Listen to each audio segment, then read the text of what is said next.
Hey guys, what is up? AwesomeTheSauce here. I hope you guys are having a wonderful day and welcome to another incredible top 5 video. I've realized that there's been a trend in a lot of my recent videos in that a lot of them they're complaining about newer updates to the game, and I honestly think that though it's important to criticize the game, it's also pretty unfair when a game's as awesome as Wiz to literally not even underscore some of the ways that it's actually one of the best games ever. So without further ado, my mans, I thought because I feel like Wizard101's on the brink of new updates, and I really do think that they're on that verge where they're listening to creators a lot more, I thought it'd be a really cool idea to go back in history, go back in time, and really go back and see what updates that they did that really helped the game out. Criticizing the game works great and all, but I'm hoping that I'm doing my part in making sure that the next update is as good as it can be by looking at how past updates were really awesome. So here are my favorite 5 updates and also why I think they were so good and how maybe in the future new updates could be just like them. I think a lot of people played this game after this update came out, and there's probably a reason for it. It used to be one of the hardest things to get what you needed before the Bazaar was a thing. Now, why is the Bazaar such an awesome update, and why did it change the game so much? It's a really simple answer. It increases accessibility of common things that every wizard needs, and it's open to literally every wizard. Even to this day, I completely rely on the Bazaar for questing gear earlier on, for reagents, and sometimes even for snacks if I'm trying to save on some mega snacks. Now, I think everyone loves the Bazaar, but I think the problem is there really hasn't been anything that has increased accessibility to things like reagents and snacks and gear in general since the Bazaar, and this is almost 10 years old now. It came out very early on. I think the logical next thing in future updates that would really be as good as the Bazaar would be something that involves trading between wizards in general. I think the thing holding people back a lot on this kind of thing is how would it all work, and I really think that that's it's really valid. I think a trading system, everyone says, I wish I could just trade gear, but the problem is, the second you do it, you're wondering, is there a way to just trade so that one person always gets a better end of the deal? I think assigning actual value to every piece of gear would be the only way to fix this, and every reagent, and maybe even every snack, and every even treasure card maybe.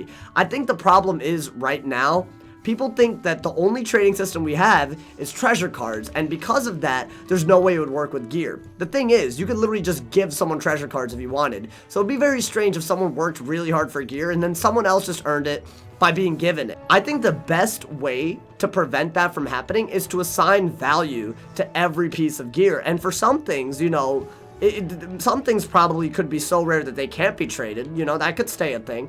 And also for other drops, like for example, like a Malistaire robe, if it's really hard to get, it should be tradable if you have something that's very equal in value, like 30 ambers, or maybe 20 ambers, if you have a ton of that reagent. I think it would be really cool if you could trade gear with some wizards for reagents for other wizards, and other wizards can get snacks for some of the rarer things that they have. It would create a trading system that would immediately make it so that you need to be part of a community to get the best out of the game, and I don't think anyone's complaining about that. We need something like a trading system at least sometime in the future, and I really hope they look into that in terms of future updates. Now, number 4, I definitely think anyone with a brain would have expected this to be on the list, and this is something that I really hope that they keep doing in the future, and it is very obviously the graphics update. I can't even imagine going back to how Triton Avenue, used to look. And the reason why that I think the ambiance is so important is because the graphics are the first thing that a wizard sees, and it's gonna be the thing that keeps someone playing the game. The truth is, there's a reason why they started with Wizard City. It's not just because it's a first world, it's also because it's a world that anybody who starts the game off with sees for the first time. I think it's really important to keep on expanding the graphics update and not just stop with Wizard City, and I know that it's easy to just stop here and just keep on going, but the thing is, the more the graphics keep expanding in terms of other worlds, the more people who are newer will want to stay. I can't imagine someone being done with Wizard City and going into Crocotopia and wanting to continue their membership. I think this is really, really important in terms of future updates and just the ambiance and the nostalgia that I get as an older player, and knowing that as a newer player I would enjoy this game so much more. Just for those reasons, this has to be on my top 5 greatest updates in Wizard101 history for sure. Now the third best update, it really brings me back, but I'm just gonna say this right now, of all the worlds to ever be put in an update in Wizard101, in my humble opinion, I think Winter Tusk was by far the best. It isn't excessively long. You know, there are very, very challenging boss fights. It encourages teamwork. There's new spells. There's new pets that give new spell cards. And it's a continuation as a side world that's completely optional. You know what I'm saying, dude? Like, this is the perfect example of something that we haven't seen in years, and I don't see why. I also think one of the missed opportunities in Winter Tusk that I want to see in future worlds that are updated, like future side world, I think it would be really, really cool if you made a dungeon at the end of a questing world like Winter Tusk that was challenging and gave drops that were worth farming for. If you do that, then you don't actually have to make the drop rate so low, because it would actually be the result of you questing all the way up to that point, you know? So you've already earned the reward in some ways. I think Tartarus is great. I think Aqua is great. I think Darkmoor is great. I think all those 4 dungeons are great.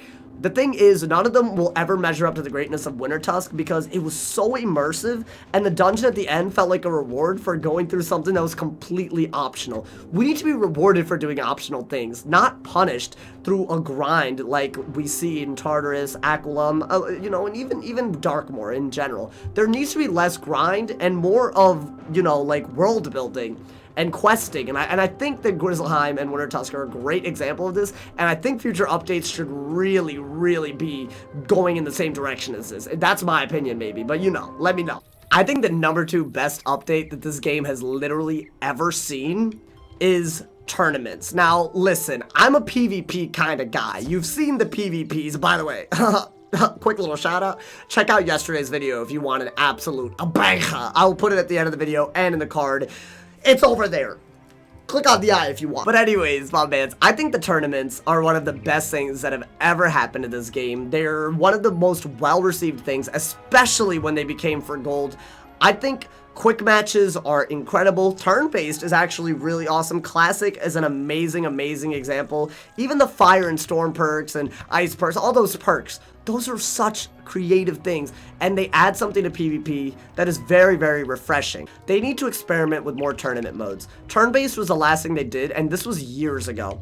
I think they should try to expand more in terms of tournament modes. They should try all the suggestions that people have on fixing PvP. You should have a tournament mode with limited pips. You should have a tournament mode where lore spells are banned. You should have a tournament mode where shadow spells are banned. You should have a tournament mode where shadow spells maybe are only allowed from second. You know, you could try so many cool things.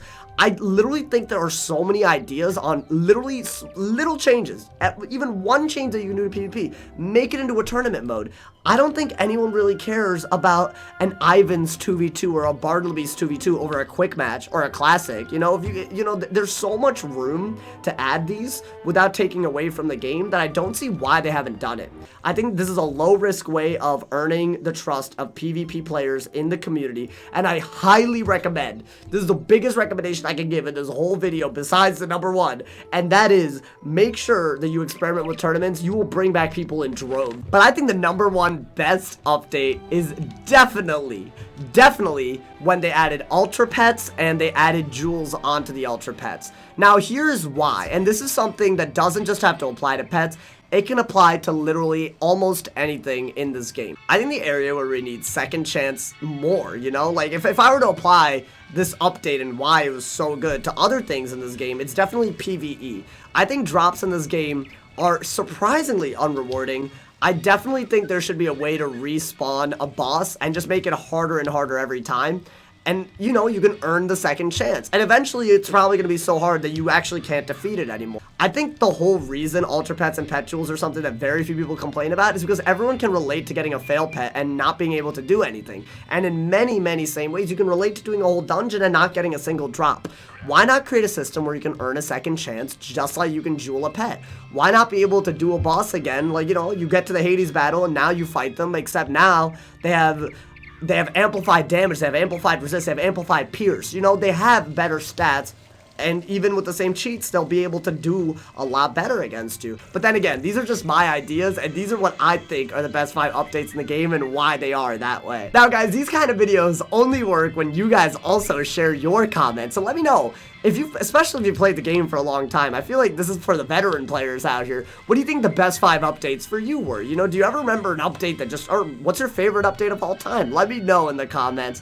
Let me know if there's ever a time you felt like an update really changed how you looked at the game, because this kind of feedback probably will help KingsIsle make better and better updates in the future, so you don't lose sight of what made this game so great to begin with. As always guys, there's tons of links in the description, including my Instagram, my Twitch, my Twitter, and my Discord, so go crazy, go stupid, go ham, blah, blah, blah. Another awesome way to support the content now is clicking on the join button in the description. When the merch comes out, there will be a discount code that I do to all my members, so if you want to join, it's a small payment every month, and it helps me make my videos as much as I can, and it helps me stream and keep doing what I love doing. So I thank everyone who, you know, shares the love with that join button, man. I gotta say, for everyone who has already, highly appreciated to the max. If somebody has not told you you're awesome today, my man, they doing something wrong. I would love to hear all of your thoughts in the comments, so go off on the comments, my man. I would love to know what your favorite updates are. Do you agree with me? Let me know too. If somebody hasn't told you you're awesome today, do something else, so stay awesome, brother.